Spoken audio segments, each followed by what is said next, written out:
السلام عليكم ورحمة الله وبركاته حبايبي. عاملين ايه؟ يا رب تكونوا بخير.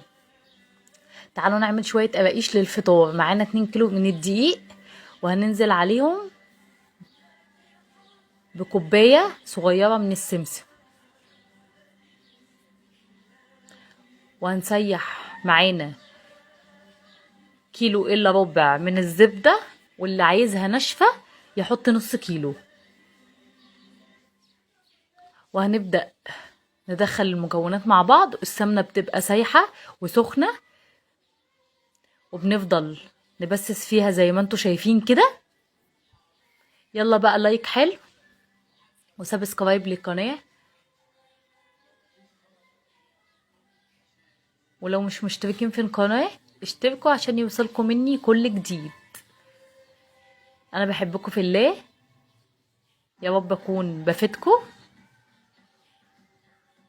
وكل يبعتلي في التعليقات، اللي عايز يسأل على اي حاجة يبعتلي في التعليقات. هنبدأ ندخل المكونات مع بعض زي ما انتوا شايفين.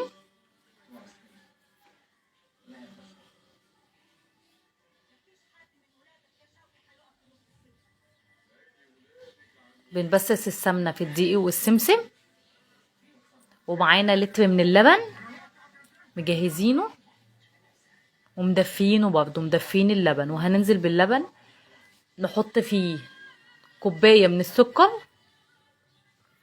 وعليها هنحط في اللبن كوباية من السكر وندوبهم مع بعض.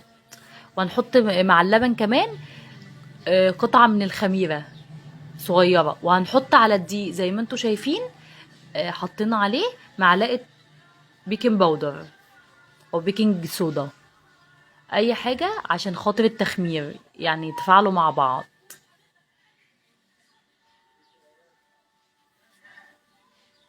ما بنحطش اكتر من كده. هنقول المقادير تاني مع بعض عشان خاطر اللي ما شافش الفيديو من الاول. 2 كيلو من الدقيق، عليهم نص كيلو من السمنة. لو انت عايزة القراقيش ناشفة معاكي ومقرمشة، تحطي نص كيلو سمنة على ال2 كيلو دقيق. لو انت عايزاها ناعمة حطي كيلو الا ربع سمنة او زبدة. وهنبدأ نسيح السمنة وننزل عليهم بكوباية من السمسم. وهنسيح السمنة ونحطها على الدقيق والسمسم، ونفضل نبسس فيها زي ما انتوا شايفين كده. نفضل نبسس في العجينة على قد ما نقدر. كل ما نبسس كل ما العجينة تبقى مخدومة وتطلع الكواليتي بتاعتها كويسة معانا، وتطلع كويسة معانا زي ما انتوا شايفين كده. كل ما تبسسي بتدخلي السمنة في الدقيق، القابوشة بتطلع ناعمة وحلوة معاكي. وبعد كده بننزل بمعلقة من البيكنج باودر من البيكنج باودر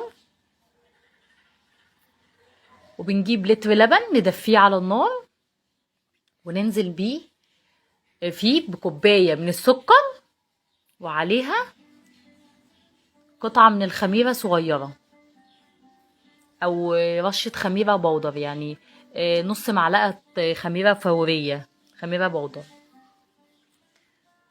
ونبدأ ندخل بقى المكونات مع بعض. نحط اللبن شوية بشوية زي ما انتوا شايفين، علشان خاطر العجينة تتجانس معانا.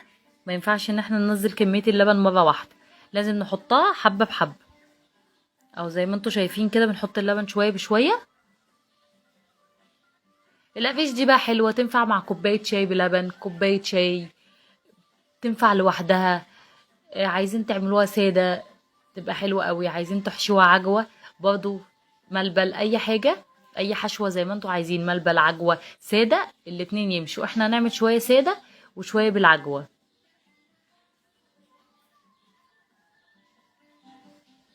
زي ما انتوا شايفين، بص بنبدأ نلم العجينة، بس بتلم معانا ازاي عشان خاطر احنا خدمينها في التبسيس. بص العجينة بتعمل ازاي، بتبدأ تلم معانا بكل بساطة.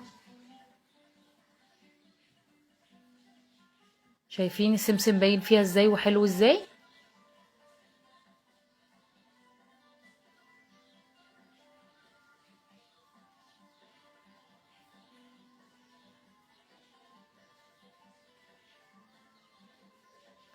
يلا بقى كله يصلي على النبي في التعليقات. ده كده بعد ما سويناه، شايفين التسوية بتاعتنا حلوة ازاي. العجوة بصوا بصوا العجوه طالعه منها ازاي. دي القراقيش الساده، شايفين بعد ما خمرت؟ بصوا السمك بتاعها حلو ازاي، ولا رفيع ولا تخين، ولا رفيعه ولا تخينه، يعني السمك بتاعها معقول.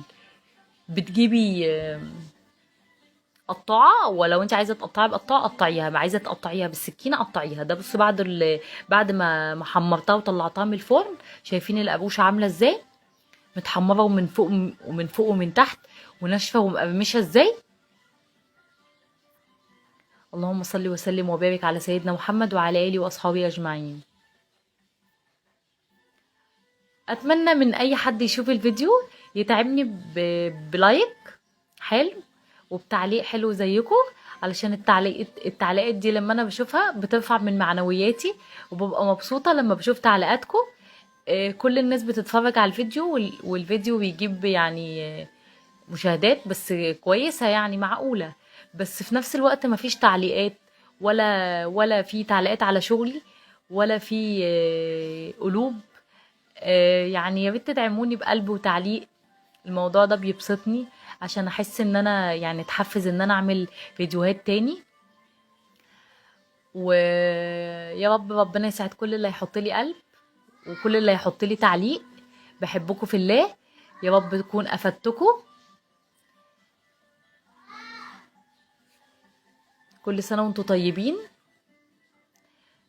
بالهنا والشفا. للي هيعمل القراقيش دي حلوة قوي، الولاد بتحبها، وبتنفع مع الفطار ومع اي حاجة. ممكن تغمسيها بأي حاجة، ولو محشية زي العجوة كده ممكن تتاكل لوحدها زي المعمولة كده، بتبقى طعمها حلو قوي. شايفين الهشاشين بتاعها؟ انا حبيت اوريكم، مش مكتومة وحلوة ازاي من جوه. والعجوة بصوا طالعة من الجنبين ومليانة عجوة، بسم الله ما شاء الله يعني. بالهنا والشفا. بصوا مفرغة ازاي، شايفين العجينة هشة ازاي، هشة وحلوة قوي، وفي نفس الوقت مقرمشة وطعمها زي العسل. كل سنة